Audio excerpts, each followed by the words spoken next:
Hi friends, ನಾನು ನಿಮ್ಮ vlogger Lakshmi. Welcome to my YouTube channel. ನೋಡಿ ಫ್ರೆಂಡ್ಸ್, ಇವತ್ತಿನ ವಿಡಿಯೋ ಬಂದು ಕೊತ್ತಂಬರಿ ಸೊಪ್ಪು. ಮೊನ್ನೆ ಚಿಕ್ಕದಾಗಿ ಬಂದಿತ್ತು ಅಂತ ಹೇಳಿದ್ನಲ್ಲ ಫುಲ್ ವಿಡಿಯೋದಲ್ಲಿ. ಇದು ನೋಡಿ ಇವಾಗ ಎಷ್ಟು ಗ್ರೋತ್ ಆಗಿದೆ. ಅದರಲ್ಲಿ ನೋಡಿ ಇದು ಕೂಡ ಹಾಕಿದ್ದೀನಿ, ಜೋಳ, ಸ್ವೀಟ್ ಕಾರ್ನ್ ಜೋಳ ಹಾಕಿದ್ದೀನಿ ನೋಡಿ. ಅದು ಬಂದೈತೆ ನೋಡಿ, ಆಲ್ರೆಡಿ ಚೆನ್ನಾಗಿ ಗ್ರೋತ್ ಆಗಿದೆ ಫ್ರೆಂಡ್ಸ್ ಕೊತ್ತಂಬರಿ ಸೊಪ್ಪು. ಆಮೇಲೆ ನೆಕ್ಸ್ಟು ಆಲೂಗೆಡ್ಡೆ ನೋಡಿ ಫ್ರೆಂಡ್ಸ್, ಆಲೂಗೆಡ್ಡೆ ಒಂದು ಮೊಳಕೆ ಬಂದಿತ್ತು, ವೇಸ್ಟ್ ಆಲೂಗೆಡ್ಡೆ. ಅದು ನೋಡಿ ಮೊಳಕೆ ಬಂದಿದ್ದು ನಾನು ನೆಟ್ಟಿದ್ದೀನಿ, ಗ್ರೋತ್ ಆಗ್ತಿದೆ, ಚಿಗುರುತ್ತಿದೆ ಎಲ್ಲ. ನೋಡಿ ಕ್ಲಿಯರಾಗಿ ಕಾಣಿಸ್ತಿದೆಯಾ ನಿಮಗೆ? ಅದಾದಮೇಲೆ ಇನ್ನೊಂದು ಫ್ರೆಂಡ್ಸ್, ಪೈನಾಪಲ್ಲು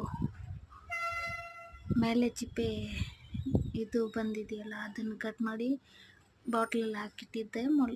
ಇದು ಬೇರು ಬಿಡೋವರೆಗೂ ಹಂಗೆ ಇಕ್ಕಿದ್ದೆ 1 ಮಂತಿಂದ. ಇವಾಗ ಇದನ್ನು ಪಾಟಲ್ಲಿ ನೆಟ್ಟಿದ್ದೀನಿ ನೋಡಿ, ಎಷ್ಟು ಚೆನ್ನಾಗಿದೆ. ಮುಂದೆ ವಿಡಿಯೋ ಎಲ್ಲ ಅಪ್ಲೋಡ್ ಮಾಡ್ತೀನಿ. Thank you for watching. Bye friends.